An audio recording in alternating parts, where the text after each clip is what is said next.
everyone. Welcome and good morning. Welcome to Innovation Across the CTV Landscape. I'm your host, Phillip Lomax, Executive Vice President of MediaScience, and we have an incredible day ready for you.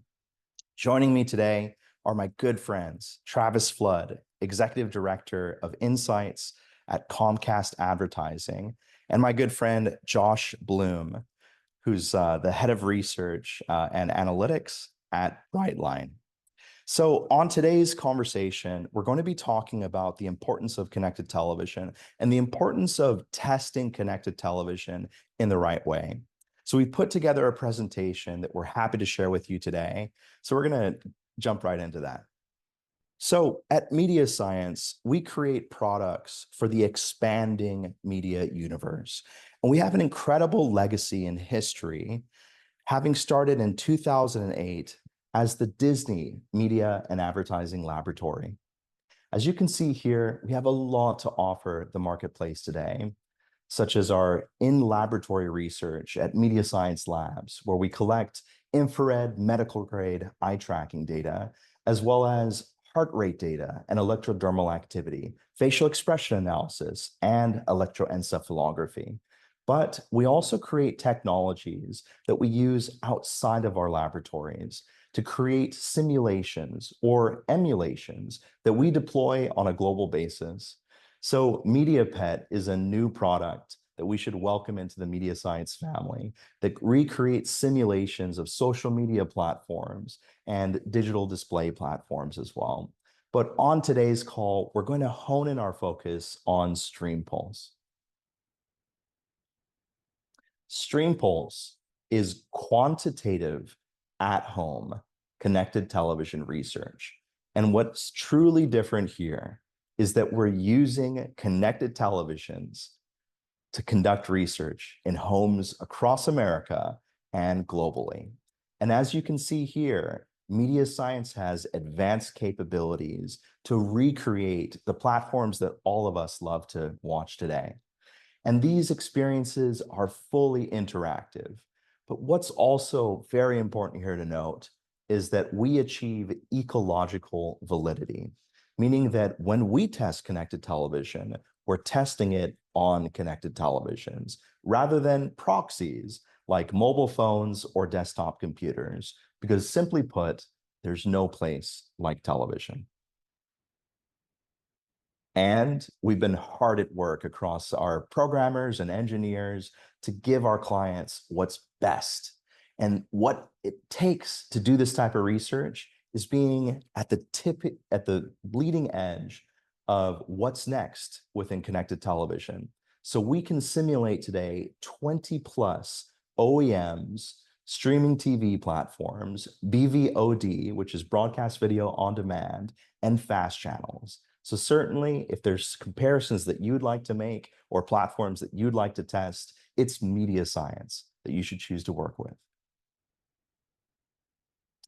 So what does this look like for the participant? What we've done is we've created our own channel that sits on participants' home screens, and they can access this channel through a private code. So they receive an invitation via text message or via email, and they get access to this secret MediaScience channel that sits on their connected television. And using a password for that particular study, they're able to log into the platform that we would like them to see and choose the show that they would like to watch. And they just take part in the study. After, they take a custom survey, and during the experience, we can collect all the data as it relates to their usage of their television remote control. So again, it's a fully interactive experience in which we use our TV remote control, and then we can survey the participant either directly on their TV screen or on a third-party device via a QR code. For the researcher, this enables the researcher to do more than ever before.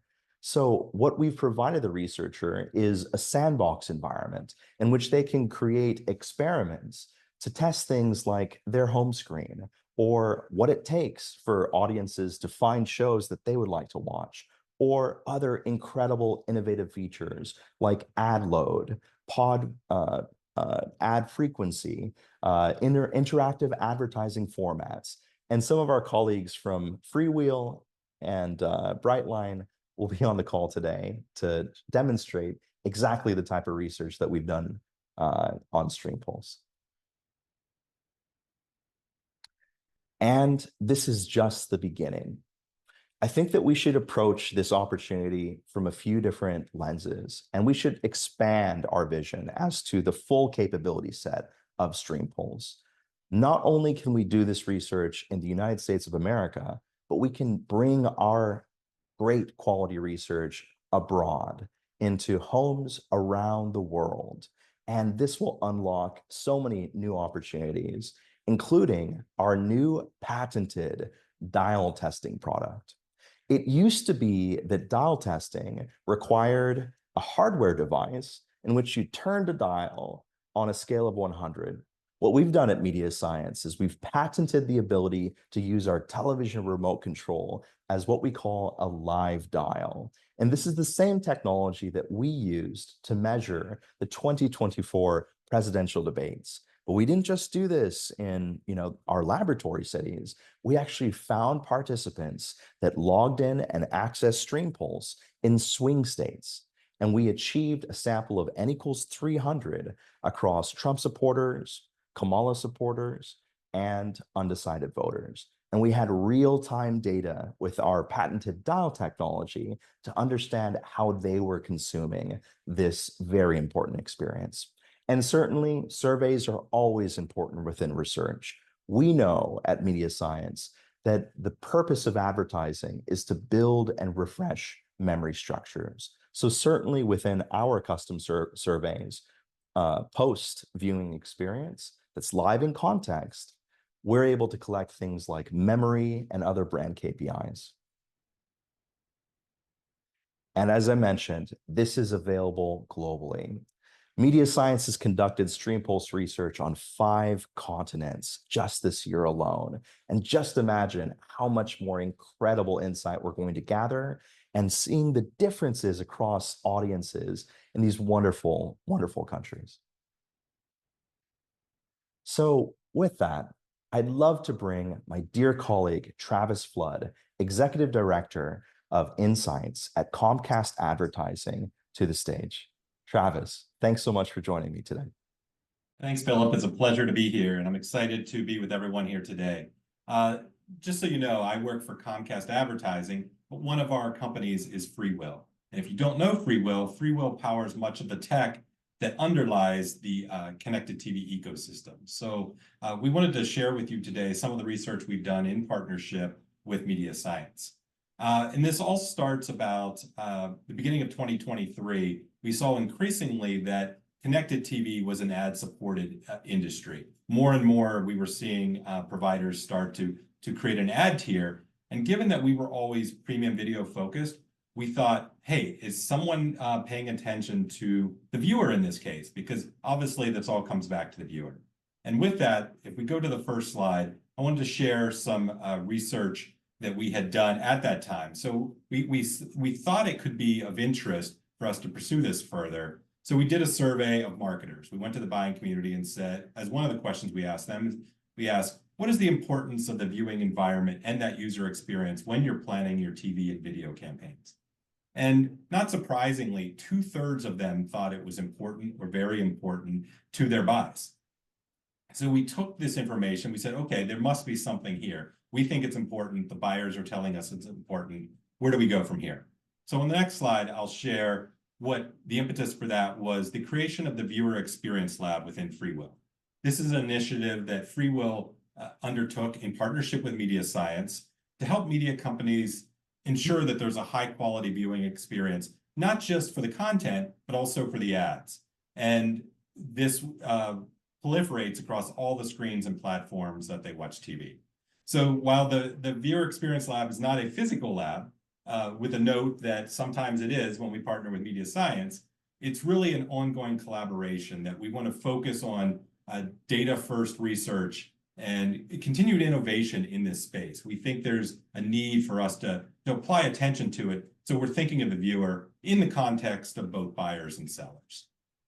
And this, the Viewer Experience Lab was launched in June of 2023. And at that time, since then, we created the State of Viewer Experience. Since then, we've created multiple reports. And I'm going to take you through some of those insights here. So for this first study around designing a better ad pod, we had 3 phases that we conducted using the StreamPulse CTV panel. The first phase we had participants watch content. It was a 30-minute show, and we had different ad breaks within the different cells. So we had a 1-minute break, or 1-minute breaks, 2-minute breaks, 3-minute breaks, 4-minute breaks, and 5-minute breaks, all that were put within 15s and 30s. So there was a mixture of 15s and 30s in that phase 1. And each cell was 70 participants. So in that phase 1, they would watch the program. They would see both ads that we had wanted to measure, while we had filler ads that were interspliced throughout. And our goal was to start to see, where does recall drop off and where does annoyance start to increase. So we thought it would probably be between 2, 3, or 4 minutes. The data showed us it was happening a lot between 2 and 3 minutes. That's when we went to phase 2. At phase 2, we did another 70-person cell with the CTV panel, where we looked at just a 2-minute 30-second breaks within this 30-minute show. Again, a mixture of 15s and 30s. And then we wanted to take this one step further. So we did a third phase where we had 2 groups, all 15-second spots and all 30-second spots within those 2-minute 30-second breaks within the program. So it ended up being a total of 560 participants, and I'd like to take you through some of the results right now. So not to give away the takeaway, but 2 minutes or less lead to better results. And if we pull the chart up here, you can see what we're doing is we're plotting the 1, 2, 2:30, and 3-minute breaks.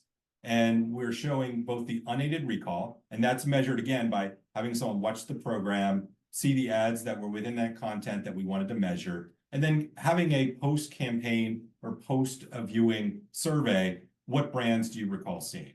On the 1-minute ad pod, those were a 38% unaided recall. It went down to 33% at 2 minutes, 23% at 2:30, and down to 15% at 3 minutes. In addition, we asked them, was the ad experience intrusive to you? We saw that while it was flat from 1 to 2 minutes, we did see it start to increase at 2 to 2:30, 2:30 to 3. And a couple notes here, if we bring in the other animations, there's 2 more. We didn't really see a statistical significance between 1 and 2 minutes. So in terms of recall or in terms of ad intrusiveness. So we would say it's just as good if you're going to do 1 minute, you could do 2 minutes in terms of that. But also we saw that there was 2 times better ad recall between 2 minutes and 3 minutes. So that's where we came with the insight of 2 minutes or less are the best for these results. And there is one more animation here that beyond 3 minutes, there was no significance on recall. So if you're going to go 3, you may as well go 4 or 5 probably at that point. You're going to have just as likely to be recall. So again, with the Viewer Experience Lab, what we're trying to do here is think at it from the viewer perspective, but also understand you have sellers who need to be able to deliver their ads and buyers who want to make sure their ads are happening in a way that they'll be recalled by the viewer. So we felt like this was a good opportunity for us to better understand ad pods. And again, 2 minutes or less was our recommendation. Now, additional research we hope to do here would be related to how many pods should there be within our program. So that's all future research that we can think about. But we wanted to double down on the 2 minute and 30-second, and we had sort of our surprise finding. If we go to the next slide.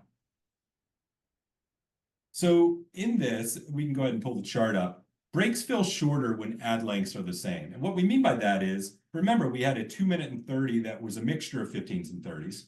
We had a 2 minute and 30 that were all 15s. In that case, there were 10 different ads. And then we had a 2 minute and 30-second break that were all 30s. That was 5 ads. When we asked people afterwards, did the ad breaks seem longer than you would expect them to?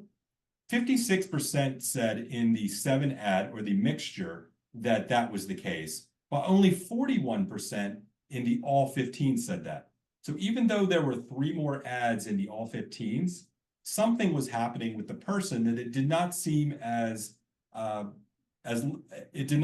intrusive or as long as maybe they thought it was. And again, with all 30s, there were only 5 of those ads. That was even lower at 21%. So this was just in terms of how they felt about it, but that carried over to how they anticipated the actual content as well, if we go to the next slide. So the ad sentiment was actually better, both from were the ads considered innovative and cutting edge, consistent ad lengths, the average between the all 15s and all 30s was statistically significant over mixed ad lengths. And consequently for ad liking, we saw the same result, plus 5% on the other chart, if you want to pull that up. So again, what we're seeing here is that not only does the person anticipate that the ads are not as long with consistent ad breaks, they also are somehow thinking that they like them better. So we discussed this with MediaScience, and it was a surprise to them as well. And so we thought this was an interesting takeaway, whereas the first 2 minutes, something you can actually act on. Obviously, you could act on this and having consistent ad lengths, but we thought it was something that maybe could deserve further study in the future.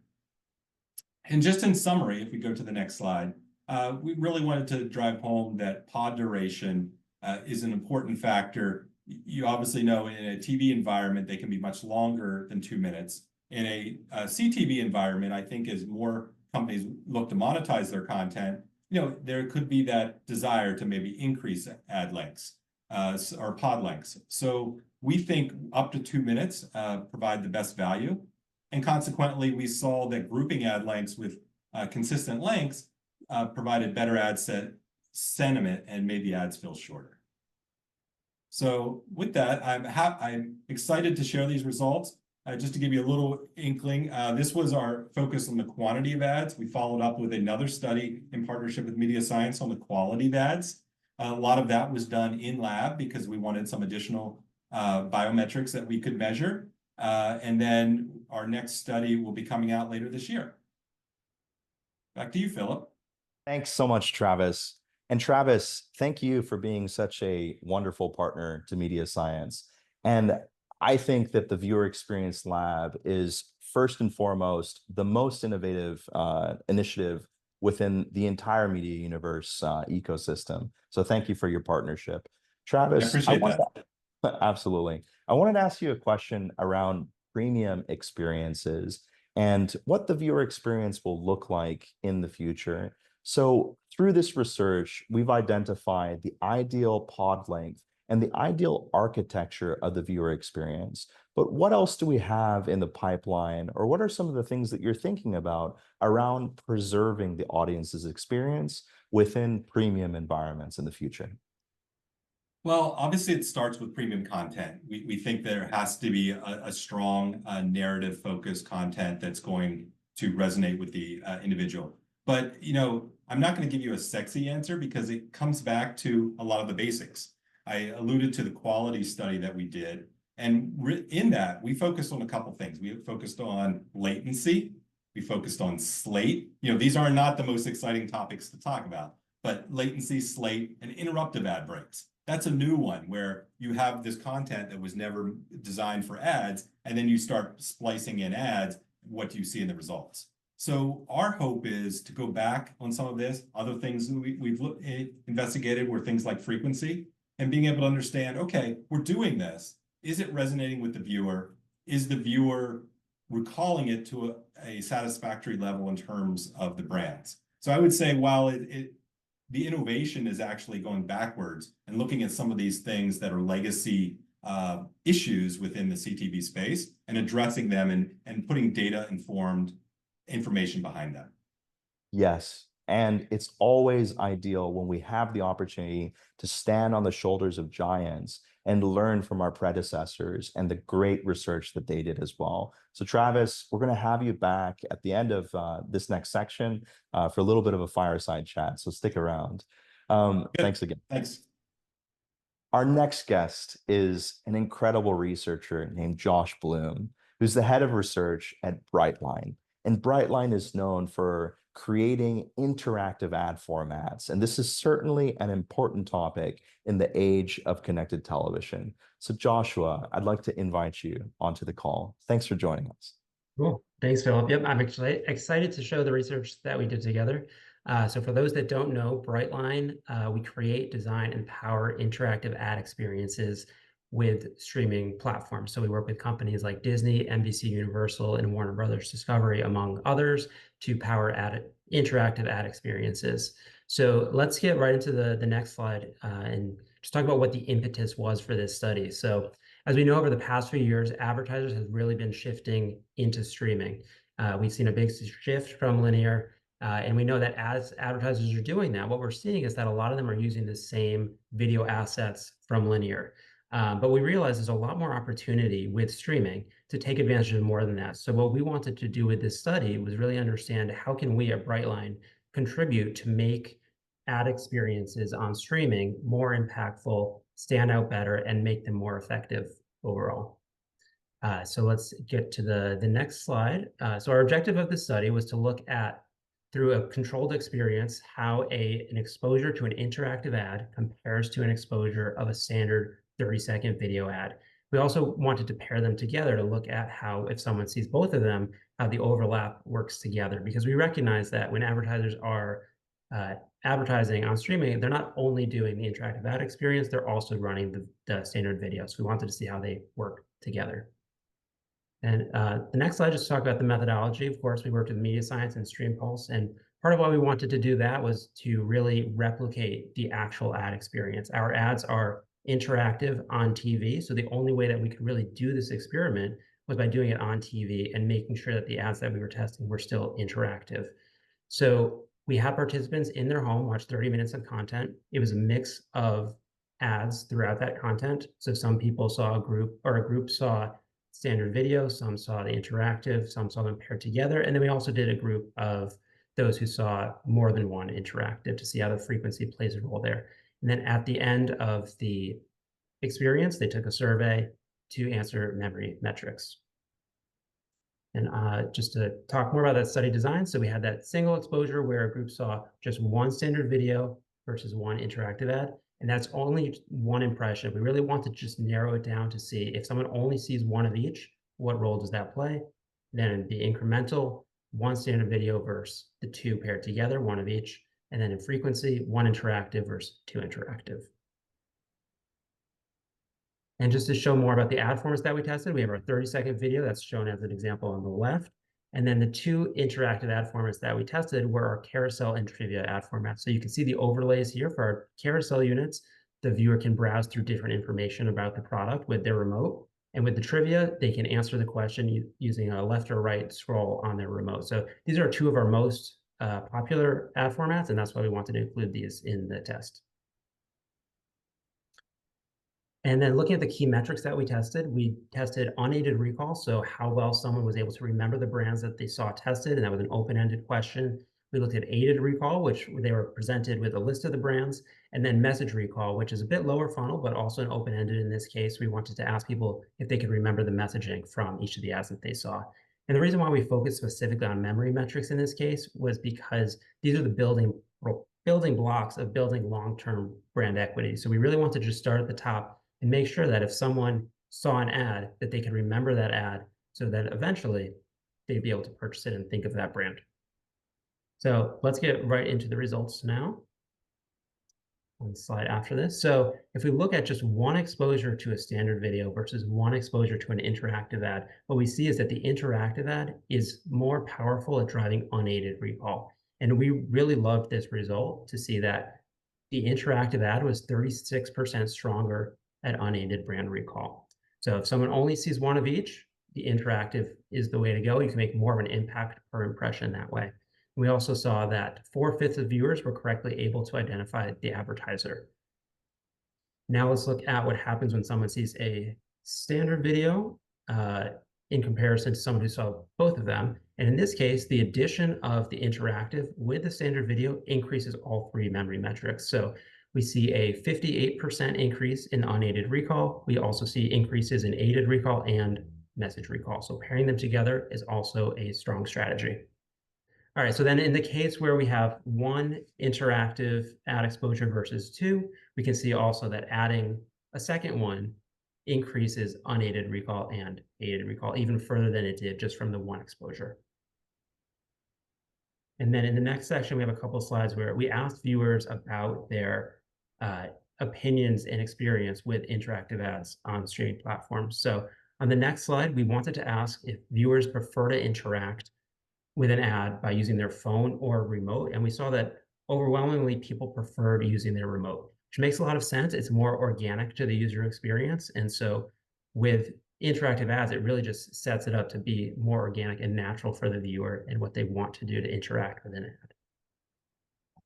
And then next, we also asked about shopping on TV, being that it is such a hot topic in the industry. And we asked if a viewer wants to buy a product now when they see an ad, or if they want to add it to cart for later. And the results here, how much it was in the majority to add to cart for later, really surprised us that 95% of people said that. But when you think about it, it makes a lot of sense because an ad is shown on the screen for 30 seconds. You don't know what the ad is going to be. So to expect a viewer to buy something within that 30 seconds is a bit of a challenge. So there's a lot of reasons for this that viewers shared, preferences for researching before a purchase, having time to consider it. But ultimately, what's important is that by making the ad experience strong enough that a viewer can remember what the brand is, it sets them up to be able to make that purchase later, to do the research and purchase it when they're ready. And then lastly, just to recap the key takeaways. So first we saw, when you look at just the two types of ad experiences individually, standard video versus interactive, we saw that a single exposure of interactive can be more impactful than a single exposure of standard video. We also saw that when you pair them together, the interactive helps increase the metrics from standard video alone, or running multiple interactive ad units can also increase those metrics. And then lastly, the shoppability and interactive ad formats make sense for streaming environments, and really setting up the viewer to remember the brand so that they can make a purchase when they're ready to purchase it later. Now that's all I've got. So back to you, Philip. Excellent. Thank you so much, Joshua, for sharing those incredible insights. At MediaScience, we really loved working on that initiative with you because it actually took StreamPulse to yet another level in which we're able to serve your one-to-one exact ad units directly on StreamPulse as well, right? So not only are we maintaining ecological validity, testing connected television on connected television in homes across America, but now we're actually serving your specific ad units into these homes within these controlled experiments. So such a fun study. Joshua, I wanted to ask you about shoppable advertising. Shoppable advertising in some ways has always been seen as the holy grail of, what we should be doing with television. And BrightLine has been such an incredible pioneer around interactive and shoppable ads. Please tell us a little bit about the future of what that could look like through BrightLine. Yeah, definitely. So I think when we talk about shoppable, it's important to think about the context of the term itself. I think people think of shopping, they think the viewer has to buy right in the moment. And I think what we saw from this study in particular is that that doesn't have to be the case. You can set up the viewer to remember the brand and then buy when they're ready to make the purchase. And I think what we do with our interactive ad experiences is that we help bring the viewer into the purchase funnel. So they're not just viewing it, they're interacting with it and starting that purchase funnel. And we see that with some of our ad formats, we're getting engagement rates up to 7 or 10%, depending on the type of format and the relevancy and targeting to the consumer. So they can be very effective at getting someone to engage with it. In terms of conversions and things like that, we've also been growing our click to contact formats. So those formats will have a button on the screen where a viewer can just push OK on their remote, and then they'll get an email from the platform partner to do further research about the product and things like that. So that's one area where we're focused and just trying to get people into the funnel to make them more familiar with the brand too.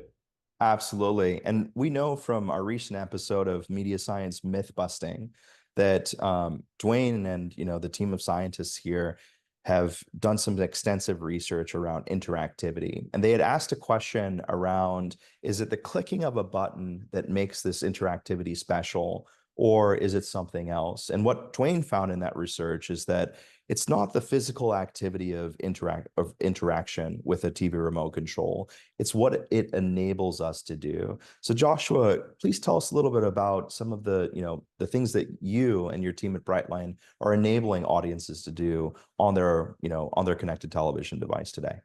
Yeah, I mean, some of the exciting new ad formats that we have are around things like the customization, the new gaming units that we've had. So we worked with Disney earlier this summer. We had an ad experience for Top Golf where someone could actually use their remote, choose how hard they wanted to hit a ball. And it was something that was very unique to a streaming experience. Without a video spot, it was just the game itself. We also worked with Warner Brothers Discovery and State Farm to do a 30th anniversary ad experience for Friends. And we saw it was trivia. So it had lots of different trivia questions and answers, and then the viewer could choose the correct trivia answer. We found both of these resonated really well with viewers. So I think the future of ad experiences, what we're working is really just building off of those technologies to make more custom and unique ad experiences for advertisers. Absolutely. And, with that, I'd really love to bring Travis Flood back onto the stage if we can. And let's make all of our videos the same size if we can within the webinar, so we can just have a nice fireside chat with each other. Hey, Travis, are you back with us? I'm here. Fantastic. So I have a few questions that are a bit open-ended that both of you can tackle at your own speed. I want to talk about we've enabled incredible technology via connected television, but I think that most of our viewers might be unaware that there are still some significant technical barriers that your great companies are, working really hard to address today. So, what do you think are the biggest technical barriers to wider connected television adoption, and how are your companies working to overcome these obstacles? When I think about it mostly from an advertiser perspective, and I think one of the biggest barriers is fragmentation of the streaming landscape and being able to manage reach and frequency across platforms. We see from a lot of data that even though there are so many different platforms and so many viewers are on streaming, a lot of the platforms have very unique audiences. So it is something to manage. And so what we do at Brightline, at least, is make sure that if somebody works with us on an ad experience, we make sure that it works across all ad platforms. So if an advertiser comes to us for one campaign, they can run it on all of the platforms that we work with. Yeah, and the way I would think of that, again, would be probably a buyer-seller conversation of how we're helping create that CTV ecosystem. And a lot of that is coming down to first-party data. We're increasingly seeing that our buyers and sellers want to be able to use that first-party data, and that does a couple things. One is it allows you to maybe measure in a way that is more important to you as your business, but also it starts to give you more transparency into what it is you're targeting. So, we know that that viewers want ads that are more relevant to them. What better way to do that than to have buyers and sellers communicating in a privacy and compliant way with first-party data that's going to make those ads as relevant as possible? That makes a lot of sense. We're going to need to create connectivity across, these different platforms as well as other signals that we have across the industry. But what you're doing with MediaScience is really understanding the architecture of these viewing experiences to maintain a certain standard so that we preserve the audience as they venture into this new uncharted territory. Travis, I have a question for you in particular. So, the role of connected television in advertising monetization. FreeWheel has been a leader in ad tech for many years now, particularly in terms of premium video and connected television monetization. How do you see connected television evolving as a key revenue driver for advertisers and broadcasters in the next few years? Well, first off, I would say advertising follows the viewers. So when you think about it, there's going to be organic growth in CTV, just as people gravitate towards the platforms, and there's all the rich content that is there to view. One of the things I'm most excited about is that FreeWheel is looking for ways to make traditional television, which still is a big inventory pool, making it more addressable. So as we do that, that takes content that we know is already premium and it makes it more like digital. So it allows you to start to transact in the way that you're already doing CTV. Think about taking what you like about CTV and applying it to this large inventory pool that we think of as traditional television. And then that works across screens. It doesn't have to just be a traditional television, but then you can be reaching across all screens in an addressable way. Fantastic answer. I want to ask Joshua around the scalability of interactive formats, right? So CTV is rapidly expanding. How is BrightLine ensuring that interactive ad formats are scalable across different platforms and devices? And how are we going to start to think about this on a global basis, and in particular in BrightLine's lens? Yeah, I mean, so for us, we are platform agnostic. So we partner with all the platforms that we can to make sure that it is a seamless experience for the advertiser. So like I said earlier, if they come to us with their ad or their objective, we make sure that it works across all the platforms. So that's just something that we do on our end behind the scenes from a technology perspective, make sure that we're integrating with all the platforms possible. So in terms of scalability, we just try to make sure that our reach is as much as possible so we can advertise wherever our advertisers want to be. I want to ask you gentlemen as well, we talk about the business of connected television often, right? But what are some of the incredible innovations that you're seeing within the marketplace across, Comcast portfolio? We witnessed the Olympics this year within Peacock, right? We're witnessing a lot of different technologies being integrated within, these broadcasts as well, and live within connected television too. What are some of the things that you're seeing that are enticing you as an audience member yourselves?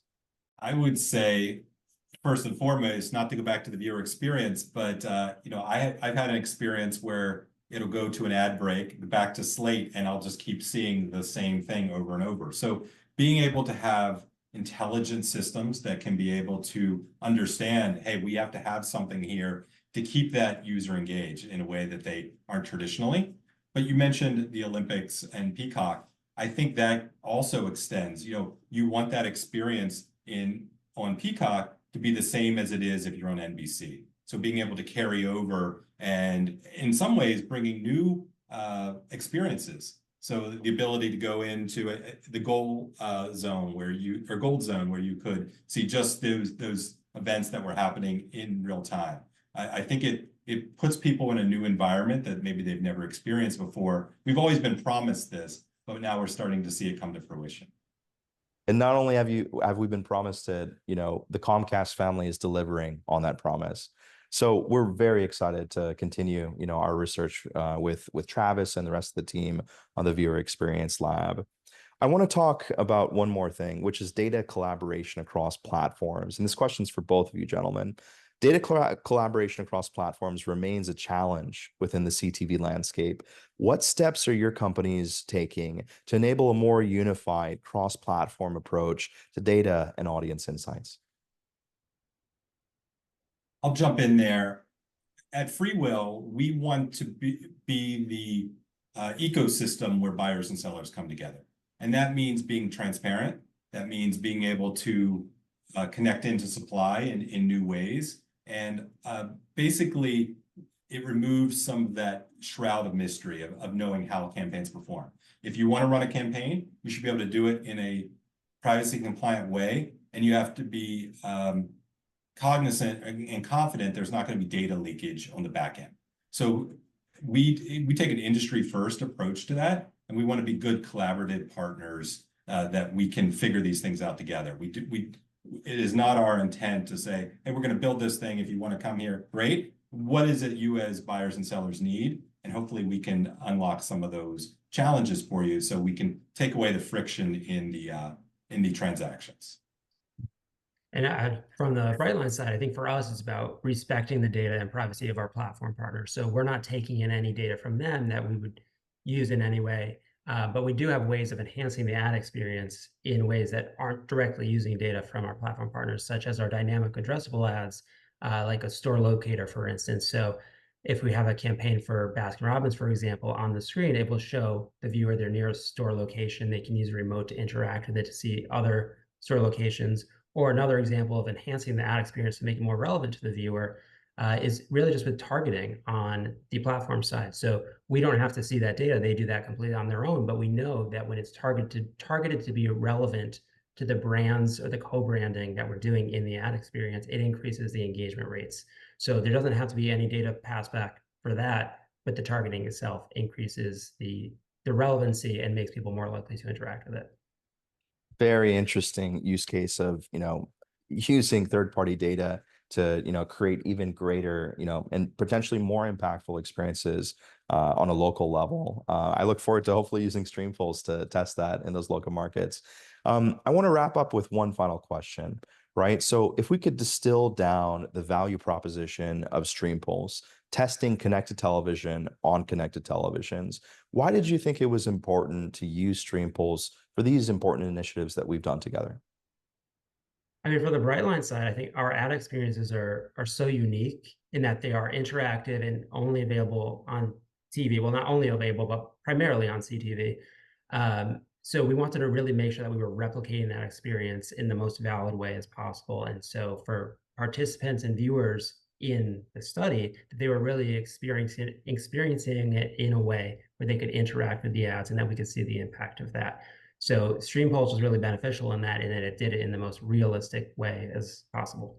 Yeah, I would second that. I think we've done a lot of work with MediaScience in the lab, and we've seen a lot of benefit from that data.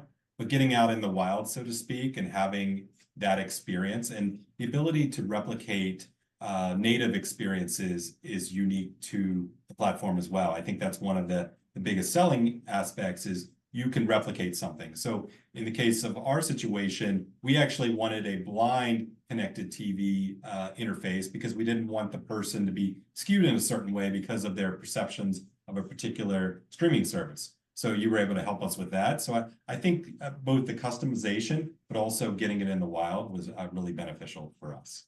Well, thank you so much, gentlemen, for being my esteemed guests on today's webinar. For all of our viewers out there, if you'd like to learn more about Streamfuls, visit mediascience.com/Streamfuls.